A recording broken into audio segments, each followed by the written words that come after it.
Thanks for tuning into my podcast. This is Tim Hance with All Islands Home Inspections. Inspecting homes, most issues are easily remedied in advance of the home inspection. It makes sense to do so as it helps alleviate anxiety for the buyer and seller alike when you've come to terms on contract. To help sellers, I've created my top 10 tips for preparing your home for the home inspection. The number one item is to look into your crawl space. Most major issues are here in the crawl space. Here are some things that are frequently encountered. Standing water in crawl spaces is a big concern. There really should be no standing water in a crawl space regardless of season. Standing water puts the structural elements of the home at elevated risk of insect and water damage. Eliminate conducive debris from the crawl space. Pictured here is a cardboard concrete form, pictured here as well, both of which should be removed to prevent insect activity. You should also remove any and all wood and other debris from your crawl space. Eliminate earth-wood contact. If you have a structural member in direct contact with grade or earth, it will decay over time. Pictured here is a non-pressure treated wood member underneath a concrete support pad which will settle over time. Install a plastic 6mm vapor barrier over all exposed dirt in the crawl space. Ground is considered to be 100% humidity, and we want to keep that humidity and moisture at bay and away from your home. Look for evidence of historic standing water in the crawl space. If you look closely at this picture, you will see sedimentation deposits throughout the crawl space on this vapor barrier. This is a clear indication of historic standing water in the crawl space and might indicate a lot drainage issue. Here's another sign of sedimentation on top of the vapor barrier. This area was clearly under standing water for some time. And finally pictured, this is from the same home, you can see a line along the inside of the foundation wall here that I'm pointing to with my clicker. This is an indication of likely flooding within the crawl space and could be a major issue for this home. Foundation vents. These should be kept open year-round. Do not block them off in the winter. It is better to properly insulate all of your water supply pipes so that you can have proper ventilation in the crawl spaces at all times.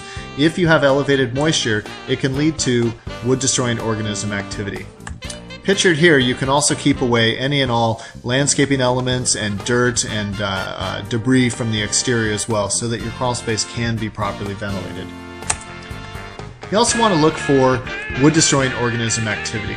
Things that we like to look for are frass. So you can look for sawdust, you can look for some powder.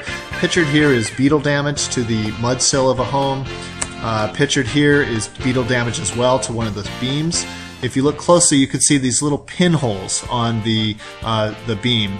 These are anobid beetle exit holes, and clearly it leads to deterioration and damage of these beams. Typically, contractors call for repair and replacement of insect-damaged beams. Here's another picture of wood-destroying organism activity, beetle exit holes on a floor joist.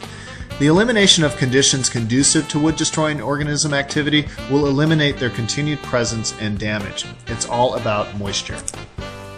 Pictured here is a beam that was in direct contact with ground and is significantly deteriorated. You want to provide proper distance between support columns, beams, any structural elements, and surrounding grade. 18 inches is typically recommended.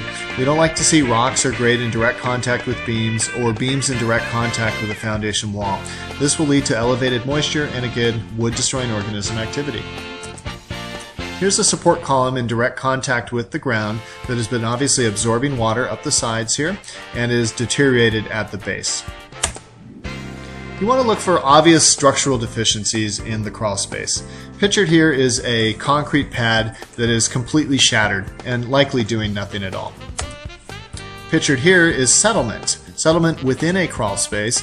You can see the ground has settled significantly. This is about 3 feet actually. And you can see a concrete support pad here that is falling into the settled area and a dangling support column.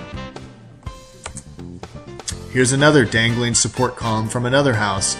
Was attempted to have been shimmed at one point in time, but those shims clearly aren't doing the job at this point in time. Finally, here's a leaning support column. So look for any obvious signs of structural deficiencies in the crawl space. You can also see here's some evidence of previous standing water, some sedimentation. I advise that you get the exterior lot drainage issues resolved, have a contractor come and evaluate any potential sources for the standing water, and then frankly I would replace the vapor barrier with a new plastic vapor barrier so that if this issue has been satisfactorily resolved, it won't be brought up by your home inspector.